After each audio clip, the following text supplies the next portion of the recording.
Dans la quête d'une vie juste, comprendre nos adversaires est primordial. Le Coran, dans sa sagesse divine, met en lumière l'un de ses adversaires, Satan, ou comme on l'appelle en arabe, Iblis. Connaître notre ennemi nous permet de mieux reconnaître ses tactiques et de nous protéger de son influence. Cet essai explore la représentation coranique de Satan, en examinant son origine, sa nature, ses méthodes, et finalement, ses limites. Comprendre Satan ne signifie pas vivre dans la peur, mais s'armer de connaissances. Cette connaissance nous permet de résister à ses murmures et de rester fermes sur le droit chemin. En tant que croyants, nous devons être conscients des stratégies de l'ennemi pour éviter de tomber dans ses pièges. En étudiant le Coran et en réfléchissant à ses enseignements, nous acquérons de précieuses informations sur la nature du mal et l'importance de chercher refuge en Allah. Grâce à cette compréhension, nous pouvons naviguer dans les défis de la vie avec plus de clarté et de détermination. Notre voyage en tant que croyants est une lutte constante contre la tentation et les murmures qui cherchent à nous égarer. Reconnaître l'influence de Satan est le premier pas vers la construction d'une défense solide contre lui.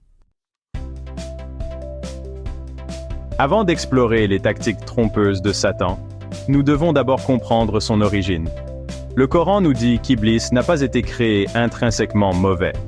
C'était un djinn qui, par sa dévotion et sa piété, s'est élevé à une position d'honneur parmi les anges. Cependant, sa chute est survenue avec la création d'Adam. Quand Allah a ordonné aux anges de se prosterner devant Adam, Iblis a refusé. Cet acte de défiance provenait de son arrogance et d'un sentiment de supériorité. Il croyait qu'être créé à partir du feu le rendait supérieur à Adam, qui était créé à partir d'argile.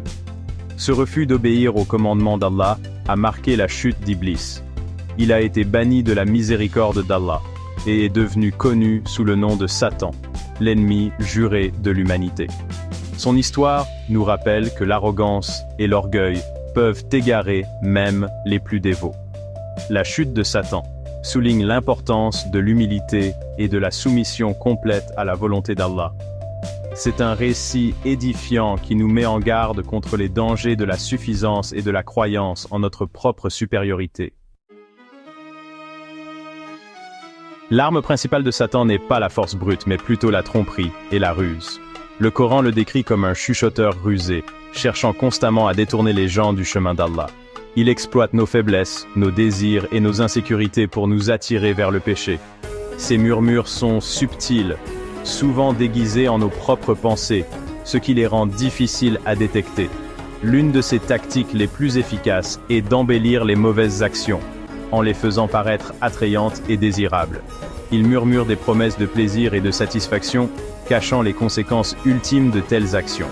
En présentant le péché comme une source de bonheur, il tente de nous détourner de la joie véritable et durable que l'on trouve dans l'obéissance à Allah.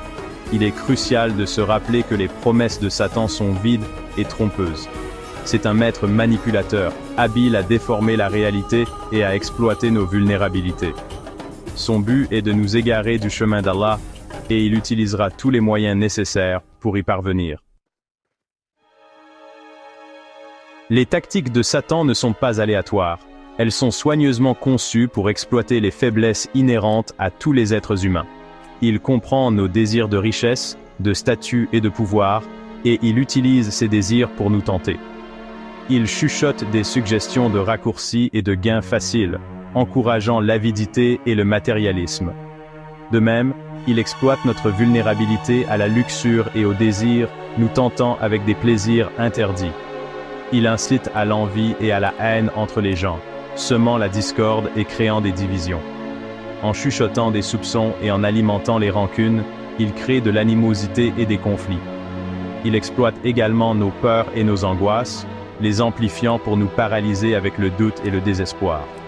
Reconnaître ces tactiques est essentiel pour les contrer. Nous devons être vigilants pour identifier et rejeter les pensées qui favorisent ces émotions et désirs négatifs.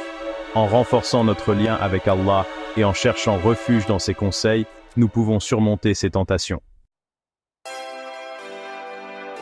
Abordons maintenant un aspect important de l'influence de Satan, ou plutôt de son absence d'influence. il est essentiel de comprendre que Satan n'a aucune autorité sur ceux qui croient vraiment et placent leur confiance en Dieu.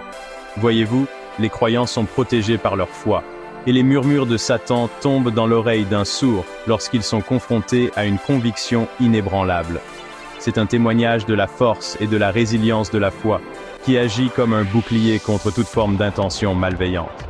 Alors, rappelez-vous, la foi n'est pas seulement une croyance, mais une force puissante qui protège le cœur et l'âme de toute influence trompeuse. Face aux murmures de Satan, les croyants sont encouragés à chercher refuge en Allah. Le Coran nous rappelle que la vraie force et la vraie protection viennent d'Allah seul. En nous tournant vers lui, nous trouvons la résilience nécessaire pour résister à la tentation et rester ferme dans notre foi. Le rappel d'Allah et la récitation du Coran sont des outils puissants contre l'influence de Satan. En gardant nos cœurs et nos esprits occupés par les paroles d'Allah, nous créons un bouclier qui nous protège du mal. Le Coran nous rappelle constamment notre but et le chemin que nous devons suivre. Le jour du jugement, Satan reniera ses disciples, les laissant seuls face aux conséquences de leurs actions. Il dira « Je n'avais aucune autorité sur vous, si ce n'est que je vous ai invité, et vous m'avez répondu. » Cette dure réalité souligne l'importance de faire des choix conformes à la justice et à la vérité. Les croyants sont appelés à rester vigilants et fermes dans leur foi. En reconnaissant les tactiques de Satan et en recherchant les conseils d'Allah, nous pouvons naviguer dans les défis de la vie avec sagesse et force. Notre voyage est un effort continu, avec l'assurance que le soutien d'Allah est toujours présent.